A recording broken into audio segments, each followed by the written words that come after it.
guys! Nabudol na naman tayo. Nakapabili ako ng paggawa ng friendship bracelet.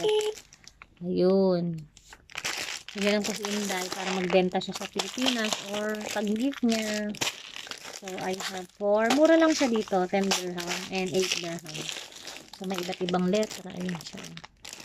Ayan. Hindi yung design. Tsaka bumili ako ng mantel. 4.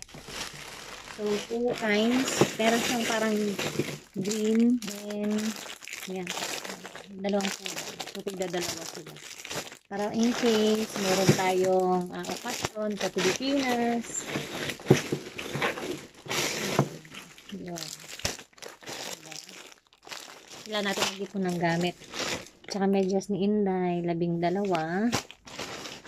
And then ito, nagustuhan ko siya paglalagyan ng mga fruits sa ref para organize siya. Tatatlo lang siya pero hindi lang marami lagi. And then meron akong nabili para din sa itlog. So para sa ref, organize siya. So kasi pag uwi ko mga gamit doon is organized. Diba? Ang cute. 12 dirham lang to. And then bumili ako ng para sa paa ng lamesa. Yan siya. Or paa ng washing machine or the sofa. So, yan. 4 dirham lang siya. And then, syempre, nagpipiling-piling bamboo tableware. Ayan. So, dalawang design siya. Dalawang kulay. So, at least, kung nandun kami sa Balaya, ito. Or pag nasa Mamarlaw, ayan. So, may table. Gusto ko may table.